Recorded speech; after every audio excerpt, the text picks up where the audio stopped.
If you are new to ghost notes, they can feel harder than they actually are. In this lesson, I will show you what they are, give you 3 easy grooves to practice, and at the end, I'll show you the one thing I think beginners should spend most of their time working on. It's probably not what you think. So what is a ghost note? A ghost note is just a very quiet note on the snare. That's it. Nothing complicated. Listen to a normal backbeat first. Strong, clear, easy to hear.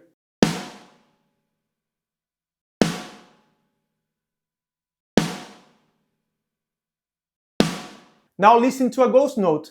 Same drum, same hand, but much quieter.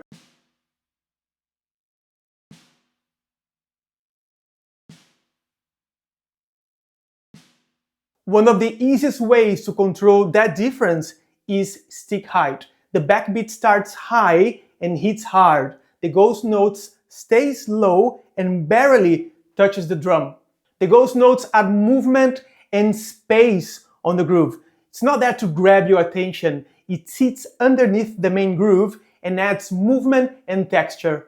And that quiet note, even though it looks small, is actually the hardest part to control. So here is where most beginners get stuck without knowing it. First, watch what happens when I start with the stick high, play the backbeat, and let the stick come all the way back up again.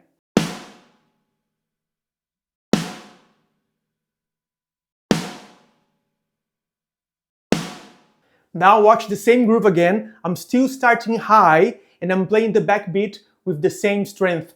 But this time, after I hit the snare, I'm going to control the stick and finish low.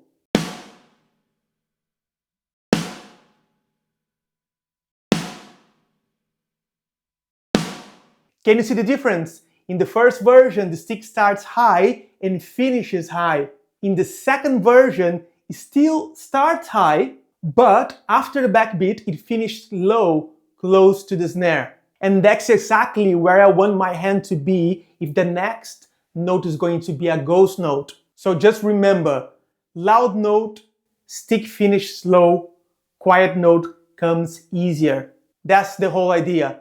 Now let's add our first ghost note. On beat 2 of the groove, you play the backbeat on the snare nice and strong. Then the ghost note falls on the A of beat 2, so 2, E, and A. That last 16 note right before beat 3 comes in. Okay, let me show you.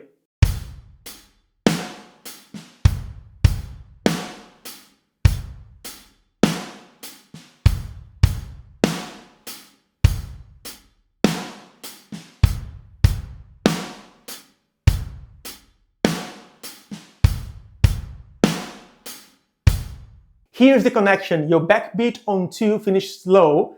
Remember the downstroke, and that low hand is exactly what plays the ghost note right after. You're not adding a new movement using the one you already trained. Start slow. Once it feels clean, bring the tempo up a little.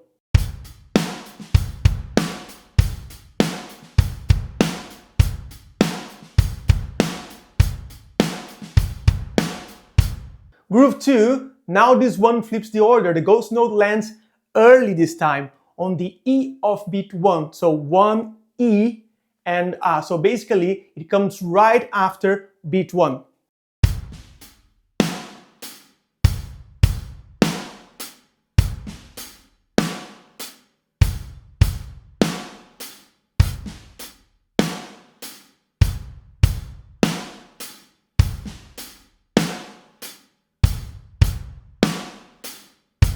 Because the ghost has to stay quiet, your stick starts low for that note. Then after you play it, the stick needs to rise up naturally so you're ready for the stronger hit on 2. Just think of it simply. Play the ghost low, then let the stick come back up so you're ready for the backbeat. Same rule as before, slow first as I showed you, then you try it up to speed.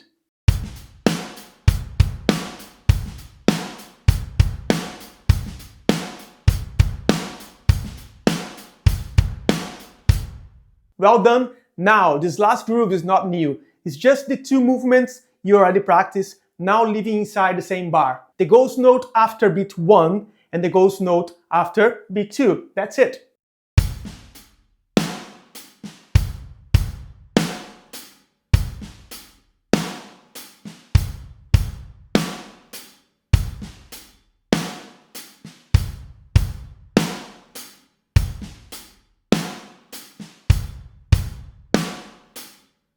If 60 BPM feels messy, slow it down. Your goal here isn't speed, it's control. The ghost notes need to actually sound quiet, not just a little softer than the backbeat. If they start sounding like a second backbeat, that's your sign to bring the tempo down until your hand catches up.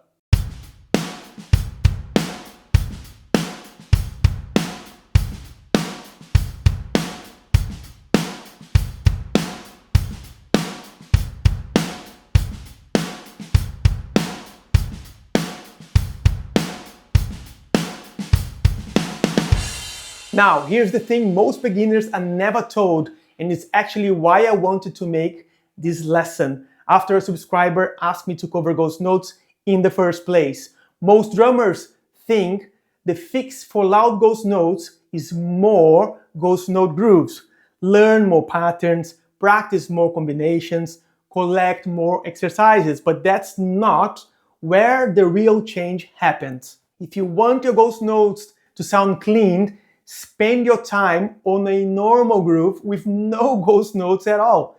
Just backbeats and train your stick to finish low every single time after the hit. Remember, that's the downstroke, not a new movement, not a new pattern, just your hand learning to stay close to the drum after it plays loud. Your ghost note actually starts before you even play it. It starts with where the stick is positioned before that note happens. And when a ghost comes after a backbeat, that downstroke is what puts your hand in the right place. Get this movement under control and your ghost notes become much easier to keep quiet because your hand is already starting from the right position. So don't go chasing 20 different ghost note grooves, Control comes first, and it comes from that one boring looking downstroke.